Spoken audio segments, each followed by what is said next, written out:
I wanted to start by just thanking Nat Nat for the opportunity to be on the Lift Oneself podcast. And I'm so honored and grateful to be part of the 1-year anniversary celebration.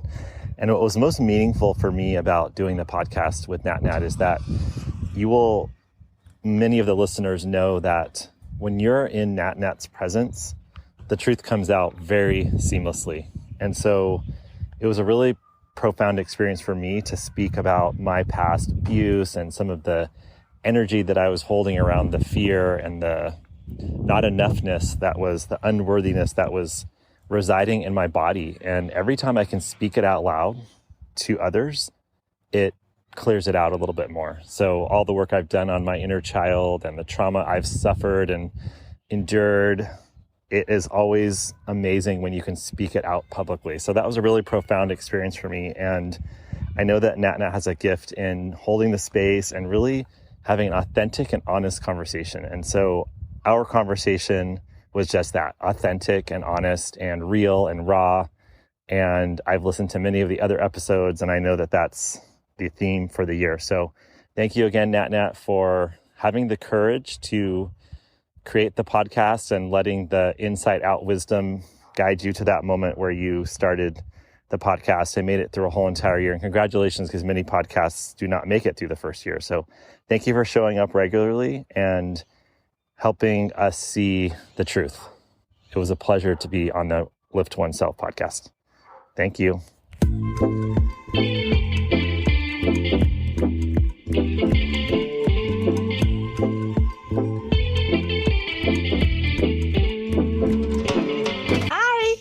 Hello, how are you?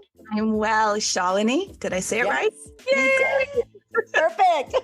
Welcome to the podcast. Thank you so much. I'm so excited. Me too. This is the first time that we actually interact and have a one-on-one conversation. It is. I know. Yes. I noticed that. Yes, and I'm excited for it. Thanks for reaching out. Yes, for sure. When intuition hits me, I'm like, okay, speak and just go out there and see what magic is going to happen. So, oh God, I just love that so much. That's where I am in my life today. So I resonate with what you're saying so well. Yeah. Let's take a breath together. Okay. Take a deep breath in and slowly release. How's your heart doing? It's beating a little fast. A little bit right now. Yeah, I'm noticing that. What can you thank COVID for? Slowing down. Maybe doing something that I had been wanting to do for a long time, which was learning to say no. Such a big thing. If I'm totally honest about that, yeah. I worked on getting to know my body and knowing and hearing the messages that it had for me. And I would say getting out in nature. I did a lot of sitting and reading and working in the backyard. I did a lot of walking because that's all we could do to get outside. Yeah. And I think that was, and I have maintained it and keep up with it. And it's been something that I continue because it's so calming and grounding and connecting to myself and connecting to, Mother Nature like I never have before in my entire life. Yeah, so, you've embodied it. Because there's a lot of times that we put things into practice, yet once it's embodied, it's a lived experience that you don't even have to question. It's like, that's the necessity that I need to amplify the energy in my life. Yeah, that's 100% right. I think I really just, with time slowing down, whatever that means. Yeah. I really was, put in positions and spaces like many of us to really get to know myself a lot better, get to know some of my harder emotions, frustration, anger, not communicating well, not asking for my needs, not knowing what I needed. So those were things that many of us learned with families home and kids home, and just, it felt like making one meal after another and just cleaning up after yourself and others. It was like on speed dial, we were in the speed mode. That's all we were doing. So I had to really sit down and get to know myself on what I needed and how to ask for what I needed also. Yeah. And for the listeners, you're in New York, so you were in the epicenter of a lot of things that were going on. And so how did you navigate through that anxiety, through that loss, through the fear, the adjusting?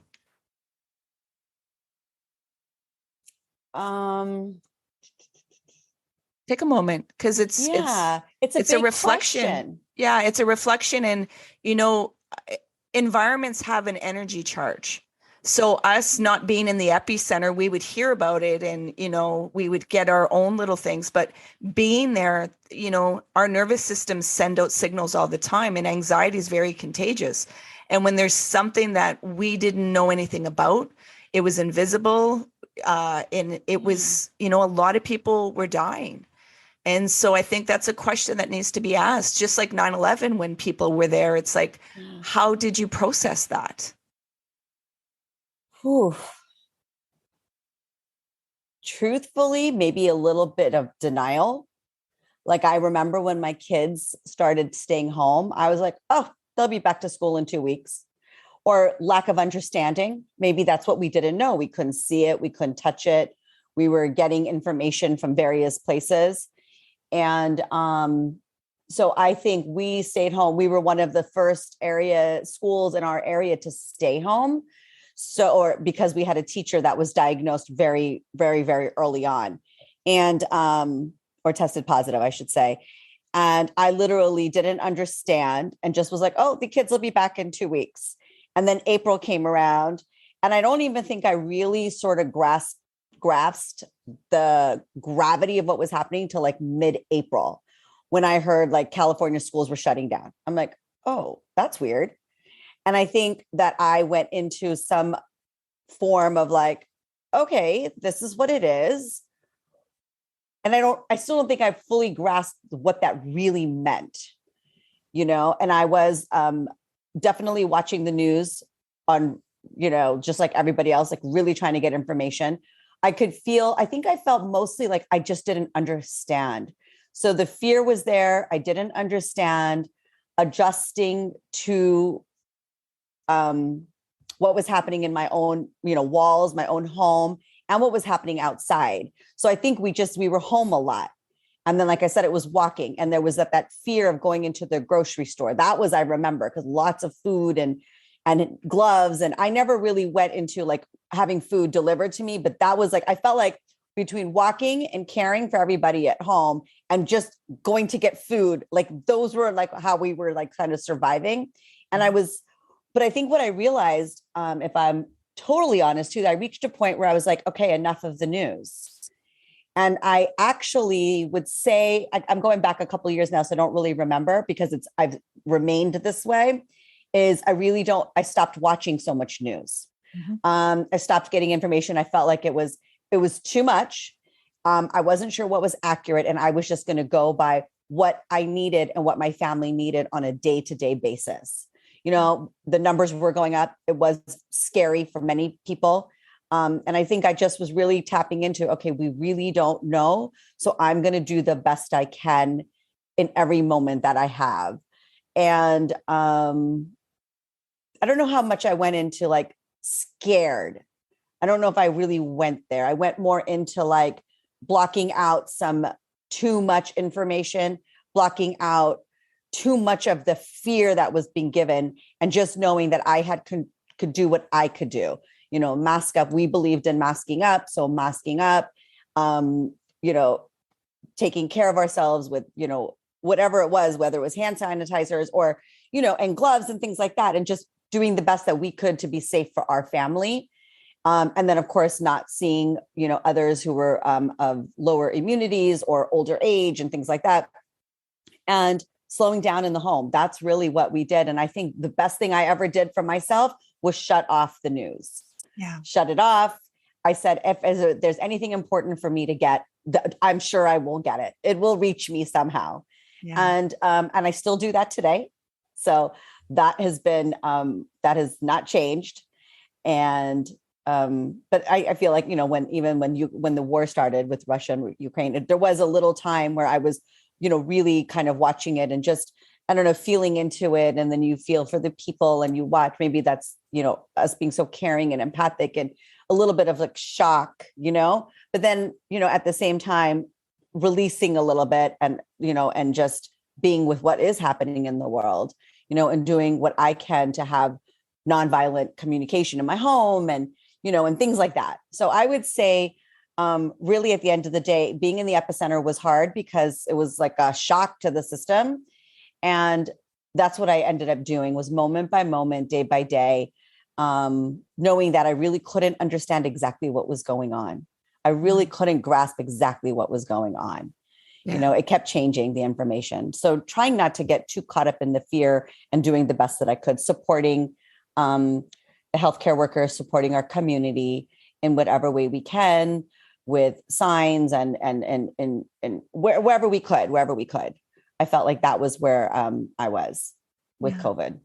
Yeah, it's I think more and more if people understood the impact that the news does on them. I call it a fear porn.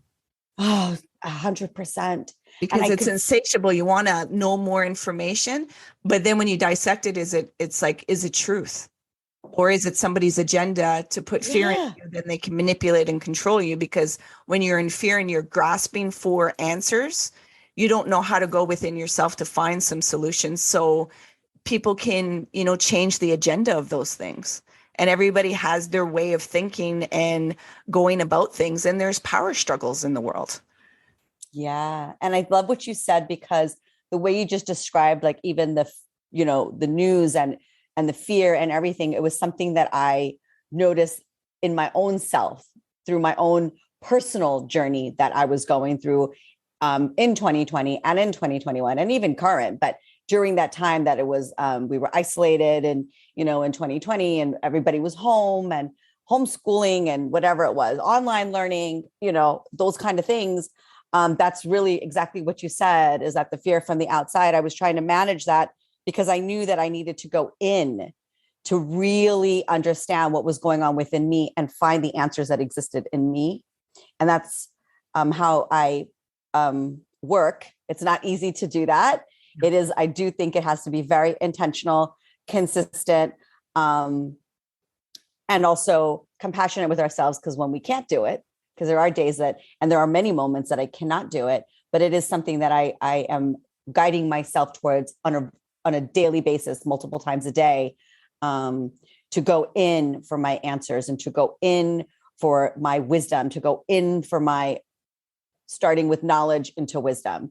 So to discover my answers on my own, or allow my answers to unfold.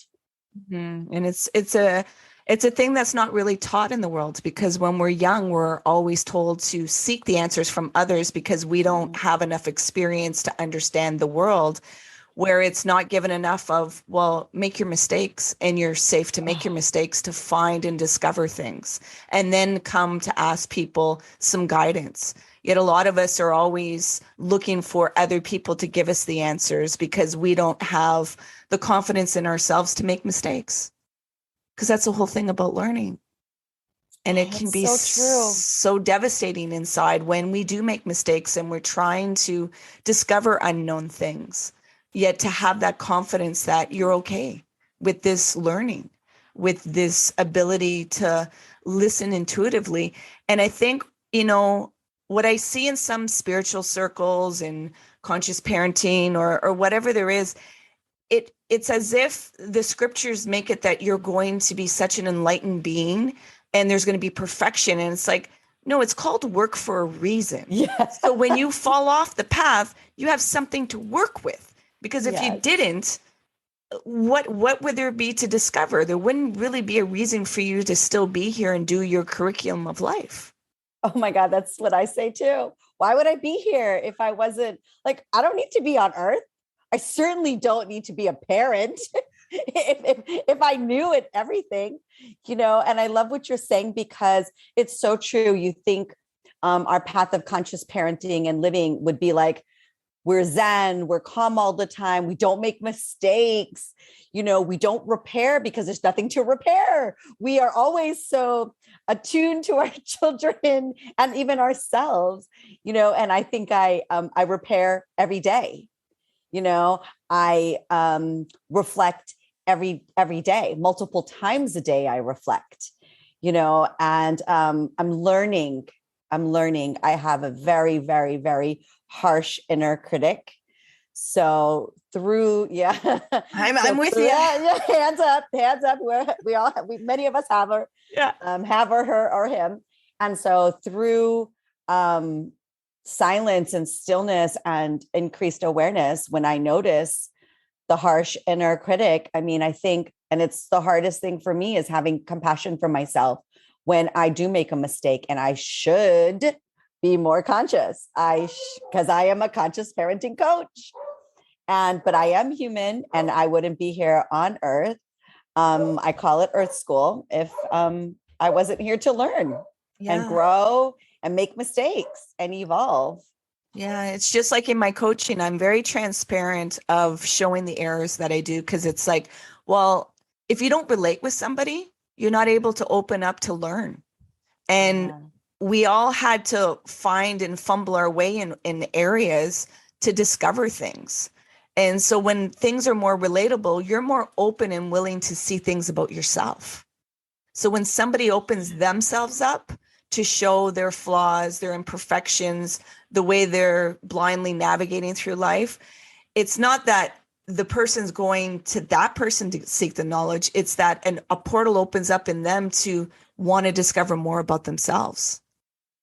That's so true. I think so much of what I share, talk about, write about, really is my own personal journey.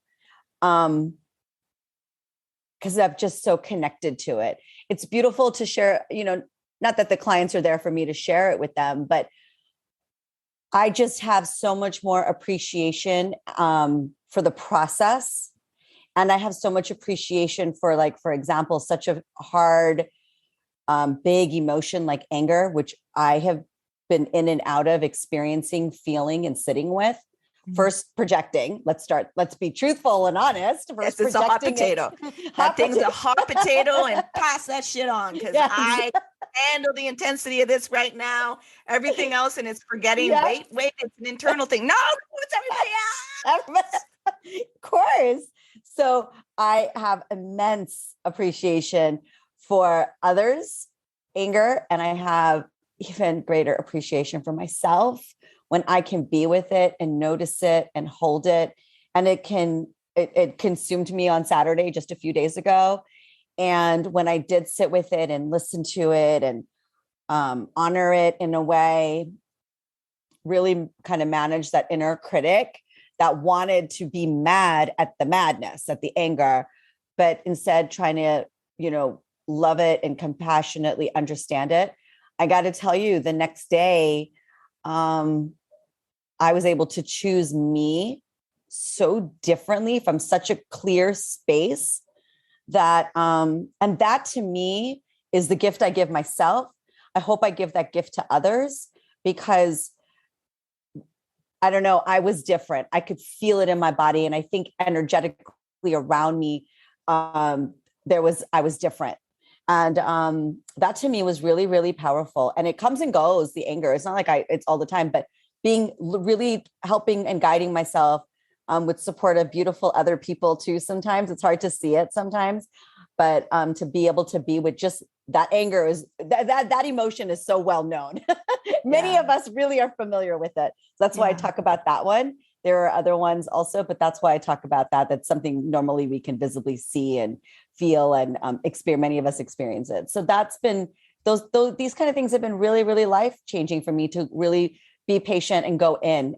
And we are not, Zen. We do feel anger, put the anger out there. We do our best not to put it on other people, but it happens. Yeah. And, we learn to forgive ourselves and move through it and try to understand it, to be a lot more understanding. A lot of people don't know to go underneath anger, don't know how to go in the underpinnings of anger and what really it is. And they don't understand the nervous system. Biology will always trump. And unless you have the ability to listen to the intensity of the emotion and not push it away, biology will trump over your behavior. It wants to protect you, and you're dysregulated. When there's anger, you're dysregulated because something feels like a threat. You feel violated, yet you're not able to articulate that into words because hence, probably as a child, you weren't allowed to. So you had to brew in it or shut it off and put on a smile or what there is, and you weren't able to give it a voice. And so when we're older and we have to navigate with these decades of internal waves that have been going on, when they come up and you're willing to face them, you're in the eye of a freaking storm. And it diminishes. Some of them are really vast, and then other ones are like, oh, this wasn't bad at all. And that's where you see your work. And that's where you see being human. Because I think the one thing, trauma is a big word that's being said now. And what people are thinking that, well, I'm going to work on the trauma from my childhood. And it's like, yeah, you have that.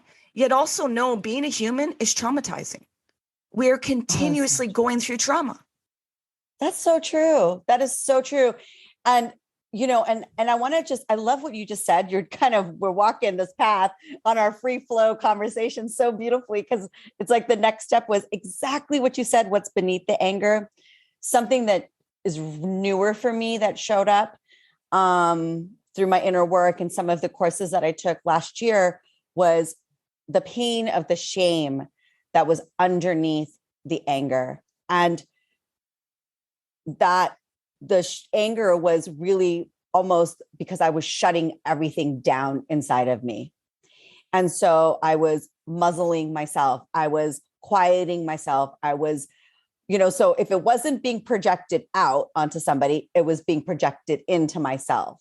And that, I think it was I'm going to be 49 in a couple of days. And I think in 48 and a half years, I think it was as a younger, which is sort of common, like as a teenager, we put it out there, right? We project it out onto everybody. And it could be also biology, right? The hormones and everything are coming up. So, that's going on. But I think as I got a little older, maybe as I had children and I need to be calmer and quieter, like it started to go in at myself.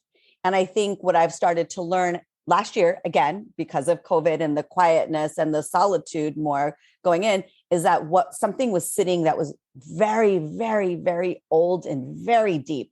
It was so deep, it felt like it was in my bones at times. And that was the pain of the shame of, and I used to say things very loosely, like not being accepted, not feeling good enough, but it was even more than just those words. And that has been kind of my portal, if you want to say, my portal of, I say transformation, but I really want to say portal of speaking up, again, and possibly that is what leads to transformation, but the portal of being more comfortable to share, more transparent to speak about it, because I don't want to shame the shame, right? My inner critic wants to shame my shame. Yeah. So, it still gives me, still makes me emotional, because it's almost an emotion of crying because I'm doing it and almost happy. Like the soul is like so happy that I'm actually expressing it. So it's like a combination of both the chills and it's a little bit of both, because it's the speaking up that what I have found, to be honest, what I found is to be where I have been healing, where I have been able to be with all the emotions, whether it's anger on the surface, yet underneath it, or whether it's the shame underneath it, that's really, really profound. And so just navigating this, and it's not every day, it's just when it shows up, I am present and available for it, and know that it's my responsibility and part of my healing journey. So, and I think that's so beautiful what you're saying, because this is the process of going in. This is the process of going in and connecting back to ourselves. So yeah. There's times where I have brain fog, where there's low energy. I don't want to do anything. I'm not motivated. And let me tell you, I had no idea what I needed until I tried Magic Mind. So I was a bit skeptic trying this Magic Mind, not thinking it was really going to do anything. Let me tell you, I was so wrong. Now, the reason I was skeptic is because it's all natural ingredients, such as ceremonial grade matcha, lion's mane mushroom, turmeric, cumin. And you know what? I had no idea that it would lift my energy, drive focus, and boost my mood. What I had as procrastination before wasn't there. The brain fog was lifted. And, I tried it in several different ways. I did it before a podcast. Another day I did it before having to coach a client. Another day I did it when I had to do physical activities with the twins. And each time there was clarity and energy. It was fantastic. Sharing is caring. And for you, the listener, I'm able to offer you a discount code. Yeah. For the next 10 days, you are able to get 40% off your subscription. Go to the link www.magicmind.co/lift and use my discount code LIFT20. You don't know until you try it. And let me tell you, I've tried it and I am a subscriber now. Don't wait.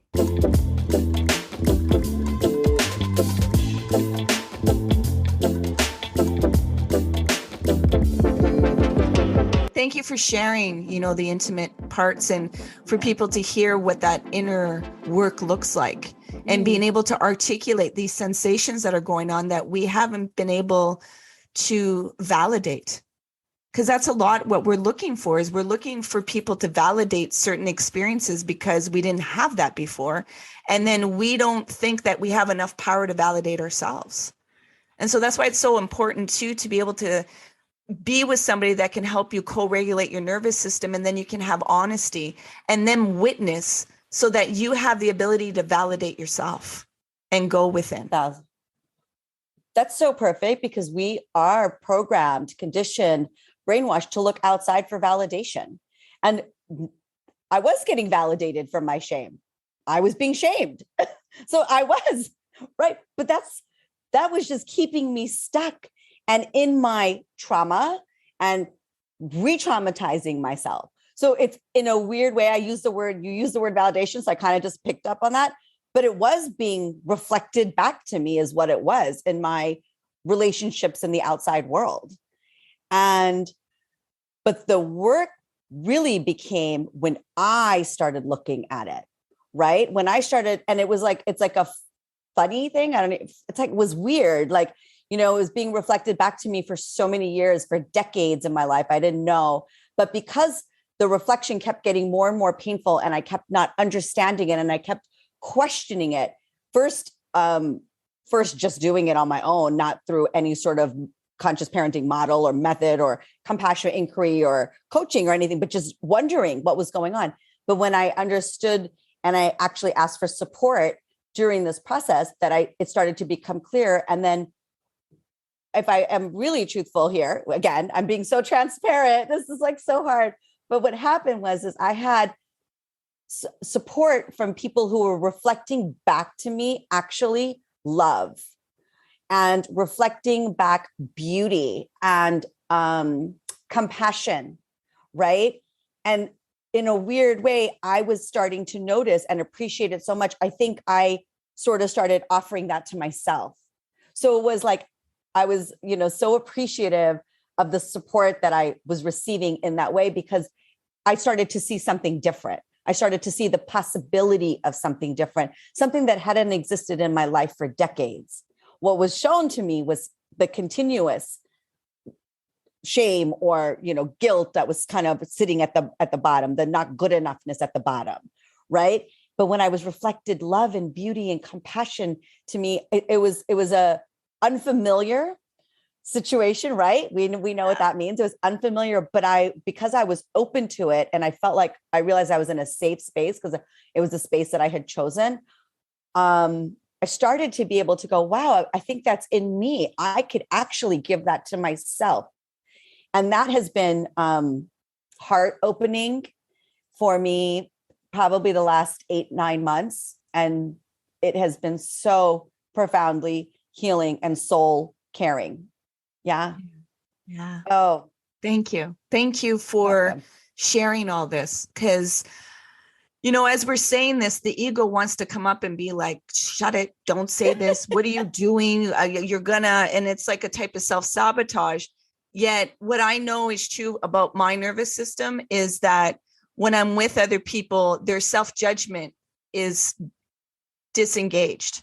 So that's why you're able to speak the way you're speaking right now, because I have an ability of just taking that self-judgment out, and you can just speak openly. Yeah. And it can be very challenging to do that because we feel like it's a threat and somebody will manipulate or look at us. But really, it's because it's going through that filter of self-judgment. So we're always trying to observe what we can say and how we can say it. But with my nervous system, there's a space where there is no judgment and people can speak openly. And then they get their ahas too of, oh, I can go deeper into this now. Because it's like an elephant in the room, like what you were describing. It's like I could see there was something there. I could feel it. It was getting worse. Yet it was like this elephant in the room that I just couldn't picture. I could see it in everybody else's room. Like, can't you see the elephant in your room? Yet I couldn't see the elephant in my own room, even though I knew it was there. Yet it wasn't making itself known. And so when you disarmed yourself, the elephant started to appear. Oh, it's so true. That's a great way of. I just give visuals so that. I was going to say it's a great way because I'm actually visualizing what you're saying. As you're saying it, I'm actually visualizing. So I really appreciate that. That's a really great visual because you can't see your own elephant into the room. And I love that. And that's exactly how I sort of saw myself and continue to see myself when I do disarm. And I know you're really going back to the nervous system, and it's so spot on. I do a lot of breath work for my nervous system. I have become much more attuned. I noticed it was about last summer.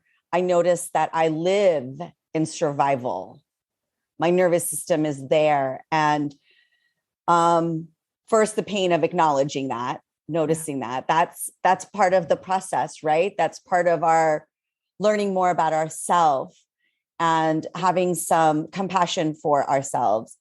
And when I started becoming aware of that, then really going in and doing some work and understanding the nervous system better, that has also been my guidance. And it's also been all the ways that I've been learning to check in with my body, check in with what I'm feeling, check in with my tightness, any heart beating a little faster. I noticed the anxiety that I think may have been there for a while, yet I was unable to feel it. I was not aware of it. And then it became so profound that I felt like I was feeling anxious all the time, but I think I was just becoming aware of it. That's what was going on with me. So all of these parts of us that I have been understanding, learning about, and attending to my nervous system on a very regular basis. And that's when I said, like, when I moved through the anger on that over the weekend, and then the next day when I kind of chose myself and my nervous system, I could feel, and I use the word good kind of loosely, but I could feel that it was content. Mm-hmm. It was soft. It was in flow. Like I was there because of what I had done the day before. And then how from that place, I spoke up, spoke my truth, and chose myself. Not to like, it was a Mother's Day, not to like say to others, like, I don't want to be with you, but just for a little while and pick myself. It was a profound moment for me to see the difference of feeling my emotions and being able to care for my nervous system. I want to bring this back because some people might have not caught that, how you had to justify just now your needs. Oh, did I? About the Mother's Day. And it's not that I don't want to be with these guys, but I need to be. And it's like, it's okay to be alone. So true. I totally did that. We all do it because we don't want to offend or hurt somebody else. That it's like, I actually want to spend time with somebody that's really important, and it's me.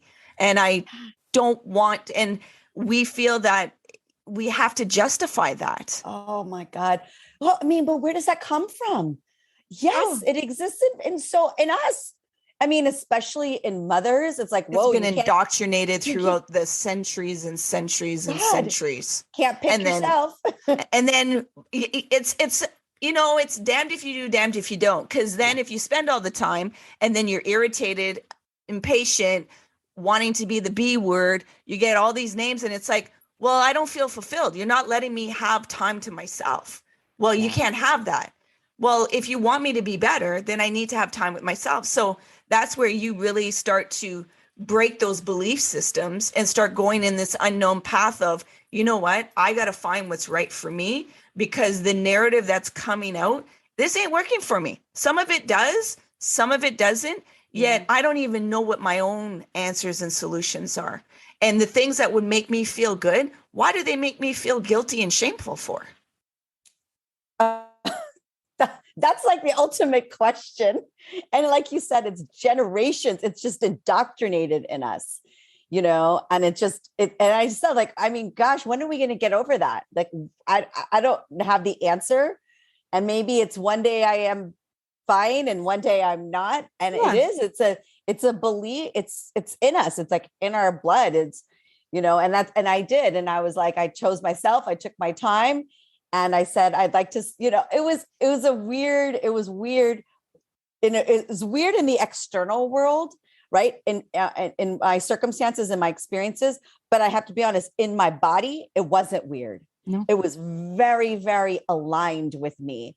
When my kids texted me when they were on their way home and we had plans for later on in the day, I was like, oh my gosh, you're already on your way home. I haven't even showered yet. I've been working. And somebody said, you wanted to work? I said, that was a choice I made. I was like, I'm going to yoga and then I want to work for a couple of hours. I love what I do. So I want to work. And it was just so funny because inside my body was aligned. Yep. I remember noticing it and feeling it. And even when I went to bed, just like kind of almost proud of myself because I don't normally, it's not something I know. High-fiving myself. Exactly. But in the external world, there might have been a little bit, the human part of me might have been like, oh, I hope, it's okay. And, oh, I still want to be with my kids. I love being a mom, you know, it's Mother's Day, you know, so it's a little bit of both. But for the most part, what I did notice, the one that stood out to me was the alignment inside my body.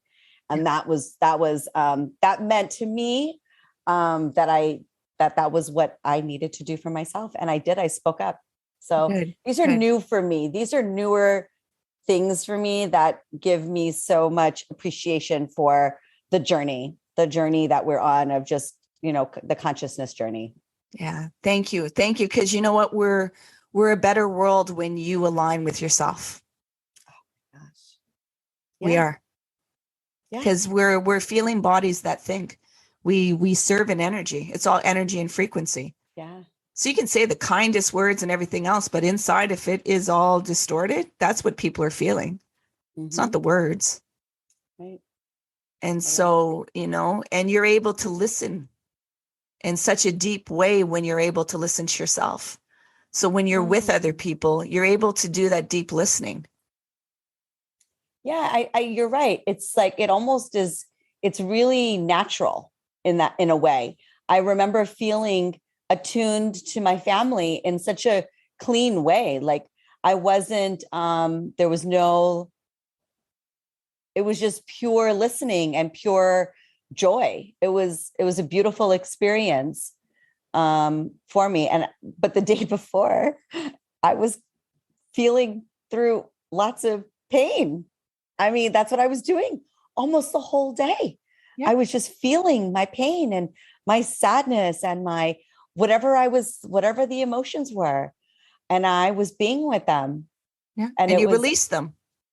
Yeah. I released them. So then the next morning was a different day for me.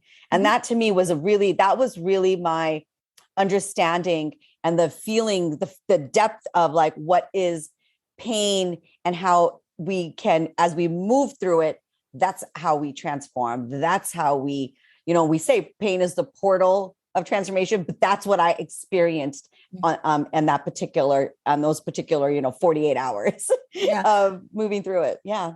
Because what, the saying where, pain is inevitable, but suffering is optional. It's when you were with those emotions, you became aware of the suffering that your mind has been doing to yourself, the psychosomatic. Spot on. That is exactly right. I was paying attention to my thoughts. I was paying attention to, you're spot on. Yeah. exactly right. And so when we can sit and then change that narrative, and the healing is shifting your perception.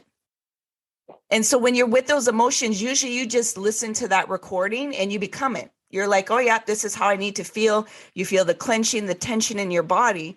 Yet once you start to observe and you go back and you relax and let the wave go through, you're allowing the nervous system to do whatever it has to do with its recording to try to get you in survival mode. Yet you're letting it pass through and you're releasing it. You're releasing the fear. Because a lot of those emotions, it's just fear that has been harbored inside that needs to be released. Yet what do we usually do with emotions? We use it as direction. We're going to take action. We're going to do this. We don't know how to listen to the information and be with it. And so the more that we do that, then we release it. We release the narrative of the nervous system, because the nervous system is anchored in problems. It's there to keep you alive. Yes. It's built out of fear. You have to honor the nervous system, because if not, you'd be dead. Like, it's always looking to protect your vessel. And so your essence is housed in the nervous system. So you know you can be abundant and you're not the body and you're not this, yet you need this vehicle to be able to experience this world. Yet this vehicle is always anchored for problems. And you have to learn to no longer identify that and take control of, wait, let this pass, let it go through, and let me hear what's in the stillness. Wow. Yet it takes work to have that ability, and we fall off of it. And sometimes we're like, yay, I got it today. And other times it's like, oh, it took me a few hours to come out of this thing that, and then you're like, oh, but I didn't use my practice. And it's like, it's the work. Biology is a very powerful thing. I think what you're saying is so true, is the work. You know, I was just thinking earlier today, being on this path for so long, it's like, I even asked myself the question, like, why did it take me so long to get here? The ego talking, wanting I should be further along. I should. But what I noticed was, and I think I remind myself of this, it seems to show up every so often, that I'm exactly where I'm supposed to be. You know, as I become more ready, whatever that ready means, whether it's like just reading or tools or, you know, getting more diligent about my meditation practice, or, you know, I love to do meditative walks. And as I take care of myself and put the right things inside of me, not just food, but in my mind and my heart and my soul. And I do those things as my, as my soul and as my maybe subconscious trusts me more that I won't abandon it, then I can hear what it has to say to me, right? Because I allow that. And I feel that has been something that's kind of newer for me. Again, maybe I'm just more aware of it happening more recently, is that listening to it, less kind of talking to it, because many of us try those affirmations and this, but I think that, right. No, that wasn't, that's not It's the like way. telling somebody, don't be angry. Yes, exactly. Calm down. Don't be sad. Yeah, right. No, that wasn't, and I never felt aligned with that at all. But what I've started to become aligned with is listening. And maybe I hear nothing. It's okay. But I'm giving room to hear. I'm giving room to feel. And that has been, or maybe just the quietude has helped me, you know, do that some days better than others, but to do that better. It makes me, you know, I mean, we look for how to be happy. This is how I find my happiness, my joy, you know, when I do move through sometimes the harder emotions, which is maybe less happy, but at the end of the day, I come out and I'm just content. I am neutral, and that sort of makes me happy. That sort of that neutrality sort of keeps me grounded. I feel very grounded. But I like what you said, because we are, it is really understanding of the nervous system, which is hard to do. It's so automatic, right? The autonomic, it just happens. You don't feel like you don't have any control. And many times when it is anger, those bigger emotions that we see and are kind of at that top, it just happens automatically. You don't think about it. It's there to protect you. Like you said, it's there it's a protection.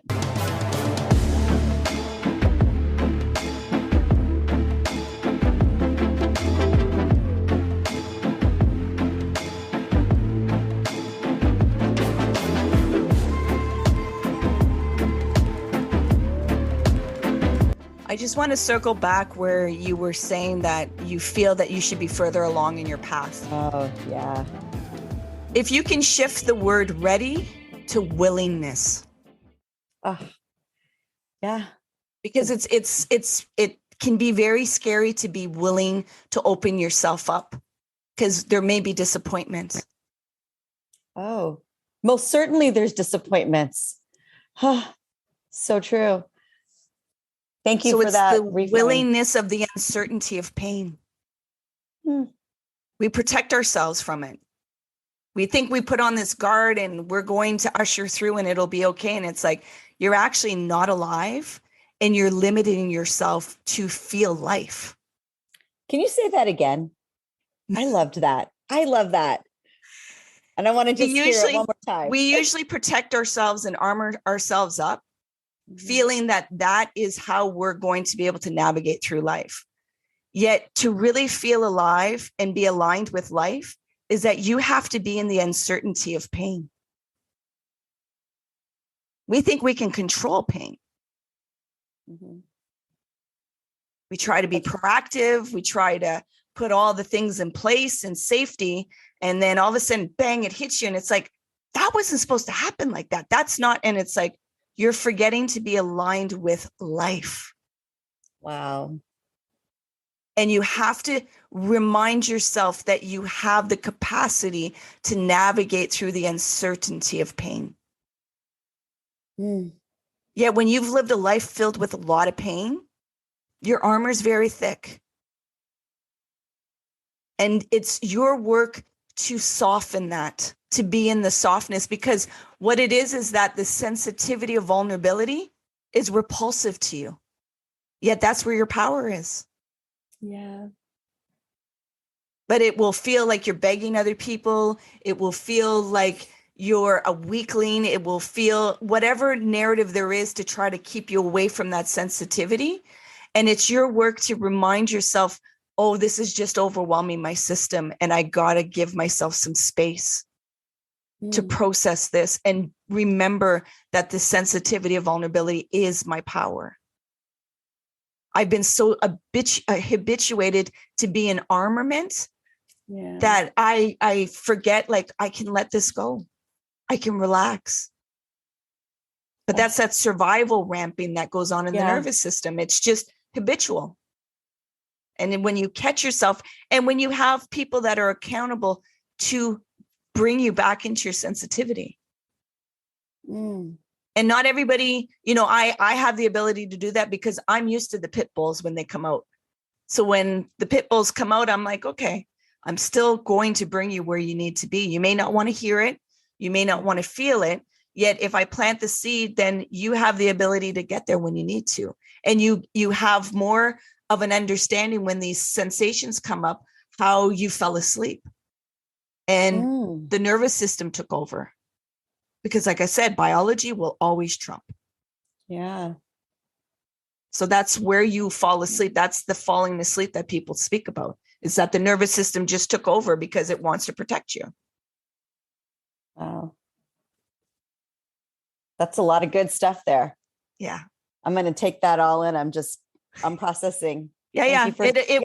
All these different things that are going to connect with you, and that you visually can see certain things with the nervous system, see the external, and really put a wholeness with a W with your journey, and to make it more simplified, because sometimes we go with too many different parts. So true. Yeah. And it's like, wait, simplify, just relax back, release the control. surrender the need to resist. That's a practice. In the parenting role, oh my gosh. We're always being that inner critic in the parenting role is always going at it. Always. So challenging in the parenting role. You're doing it for you're reparenting yourself. You're doing a lot of your own growth and resetting, or is that the right word? Yeah. Learning to let go, resetting of the nervous system. First, you're learning about your nervous system. I mean, my gosh, you're just starting to witness it. I never witnessed my nervous system until very recent. Yeah. Until recent. Yeah. And so just witnessing it and watching it and learning about it. And then also to guide your children through theirs. It's certainly, through theirs. It's certainly a journey. Yeah. It's remarkable. And then once you go through it, like you have to have the ability to, like you said, have compassion and patience with yourself. And remember that patience is a very slow moving process. It's not passive. Yeah. And it's not fast. It's just a slow moving process. A lot of people want their transformation of a miracle and whoo, it's just all gone. And it's like, actually, the 1% consistency is what creates change. It's this, right? It's the small steps. For me, it's small steps. The 3 words I might say to myself when I wake up in the morning. If I notice that I'm already going in the morning, many times before I've even, stepped out of bed, I'm already going. So if I notice that, just those 3 words that I might say to myself, or 5 words, that little step kind of changes my morning, changes my day. Right. So I love what you said, that 1% consistency. And you're so right. Patience. It's like, we also threw that word around a lot, have more we used patience. It the wrong way. It doesn't seem like even that's like what we were talking about. What I recall being said when be patient is like, well, don't be the way you are. Yeah. Really, at the end of the day, don't be how you're being right now. You're don't not being ask, patient. don't be persistent. Don't be curious. Have some patience. Yeah. Right. But that's more like, just, can you just do what I'm telling you to do, please? Exactly. Right. Maybe with the please, maybe with not a please at the end. Yeah. So this patience that you're talking about is something also that we're not used to. No. We're not used to it. And it is consistency, intention, mistakes. Oh, look at that. Exactly. Mistakes. I love how we both said that word right at the same time. Mistakes.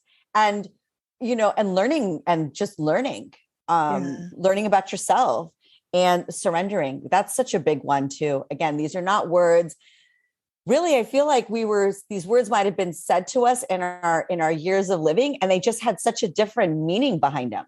They did. When they weren't used properly. They weren't used properly. Patience is such a good one.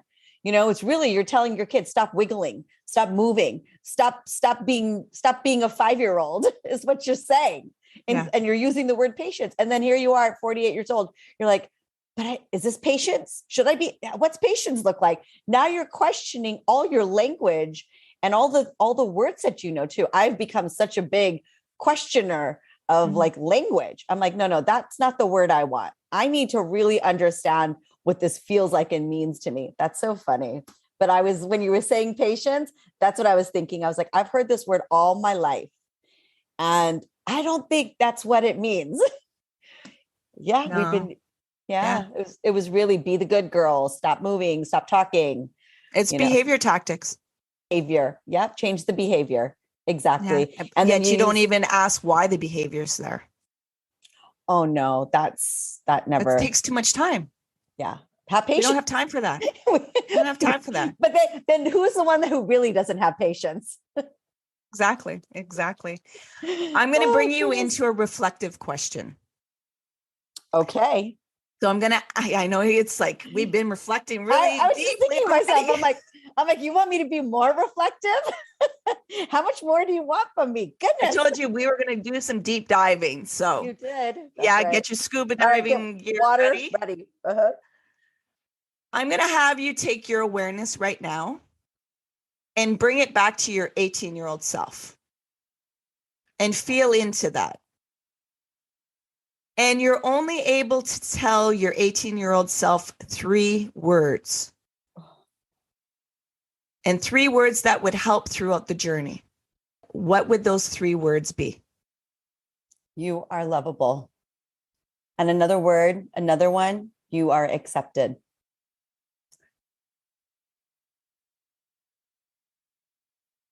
I let the silence be there so you could feel it. Yeah. Oh, I'm feeling it. Oh, yeah. And so you can connect into it. And see that you gave yourself those words and you were there with yourself the whole time. Even though it may feel like you weren't, yet you were. Mm-hmm. Yeah. Thank you for that. Thank you. Is there anything you'd like to leave the listeners? Gosh, the last 8, 9, 10 years I've been on this journey have literally changed my life. Sometimes I don't even know who I am. Maybe that's a good thing, as I'm unfolding into who it is that I already am inside of me.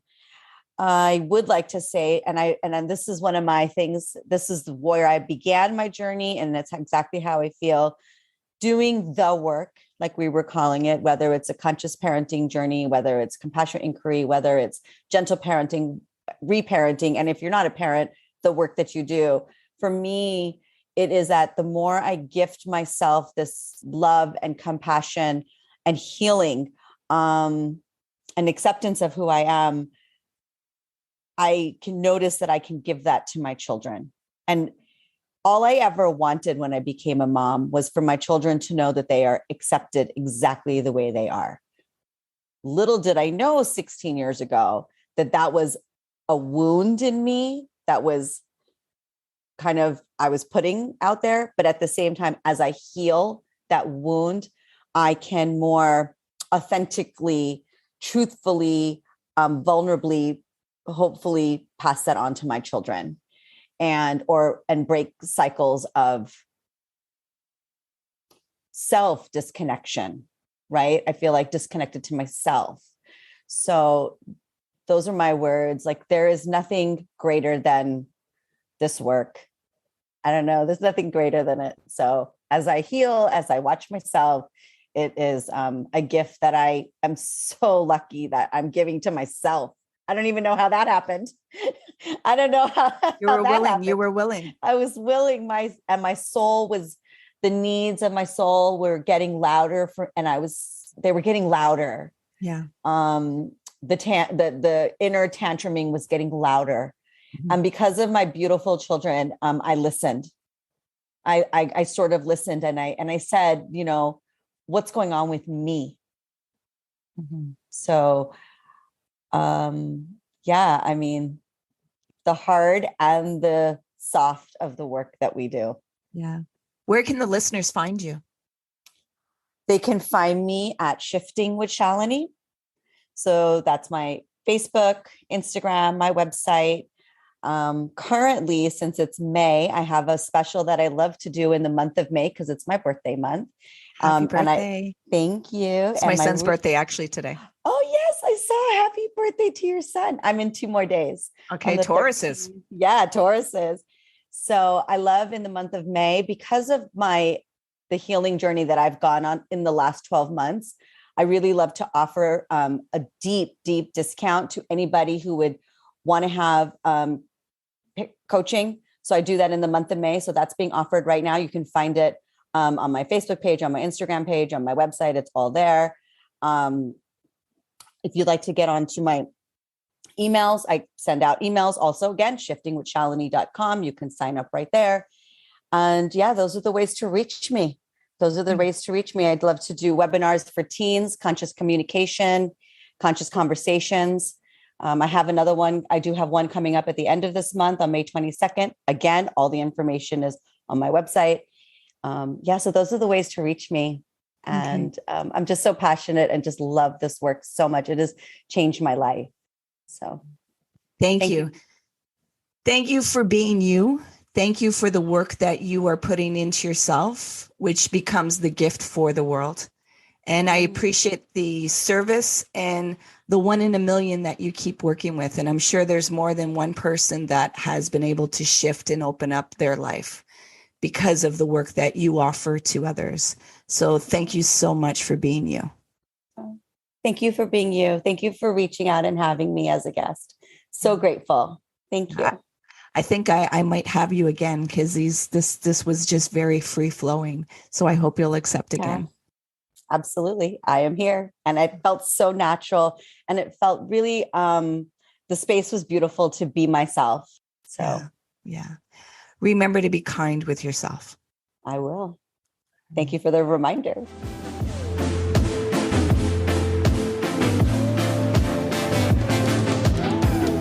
Hey, you made it all the way to the end. Thank you for your time. It's greatly appreciated. If you found any value in this conversation, please share it out with a friend. Help us grow the dialogue. Let us create the safe spaces of healing. You can find more information at www.liftoneself.com. Until next time, be kind with yourself.